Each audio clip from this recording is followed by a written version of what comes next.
and even mga guro, kahit nga ako ay nagkaroon ng kaliwanagan sa mga bagay-bagay na may kinalaman doon sa ako bilang isang mamamayan, ano ang pwede kong gawin na itulong sa mga bata, sa mga babae, o maging sa mga lalaki para matulungan kung sila ba ay na-abuse. Yun yung kanina, may mga estudyante, may guro, may mga magulang na nagtanong para ma-clarify yung iba't ibang bagay na may kinalaman sa rape, may kinalaman sa child abuse, may kinalaman sa violence, at kung ano yung batas na sumasaklaw doon at ano ang maaari nating gawin bilang isang mag-aaral, bilang isang magulang, bilang isang guro ng paaralan. Dahil ang ating pong paaralan ay hindi naman mag-e-exist ito kung wala po ang shared responsibility at shared governance ng lahat ng stakeholders dito sa school.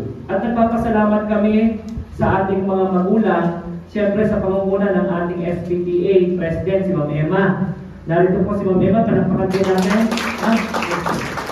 Nandito rin siyempre yung ating disbursing officer, si Ma'am Jenaline Panes.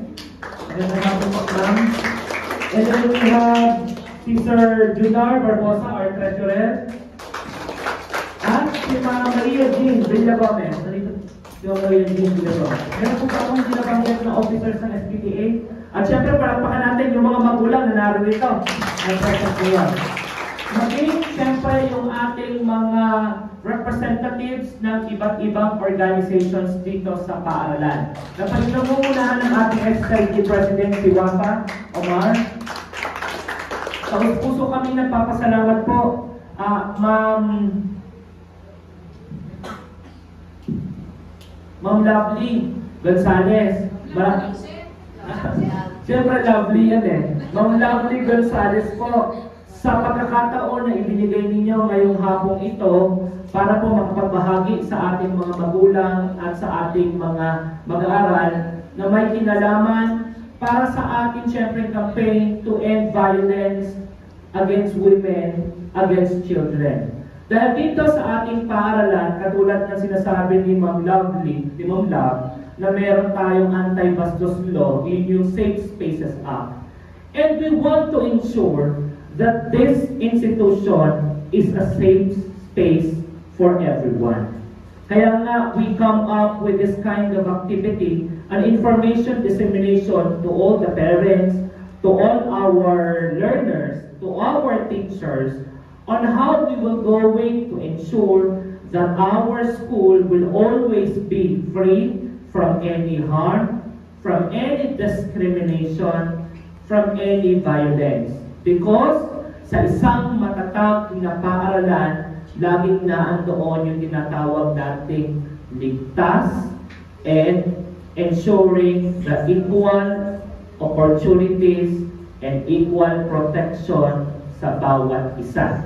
Malalaki, mababae, ma-learners with disabilities, or merong mga limitations and challenges na kinakaharap.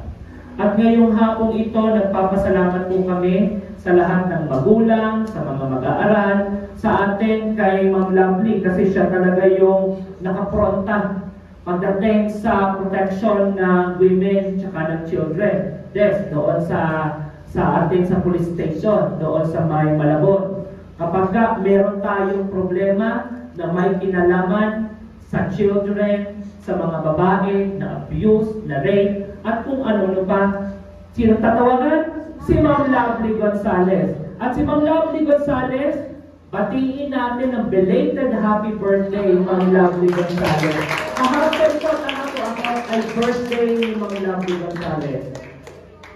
Happy birthday po. Happy birthday, Ma'am Lovely. Happy birthday. Siguro pwede tayong kumanta. Diba na happy birthday? 1, 2, 3, go!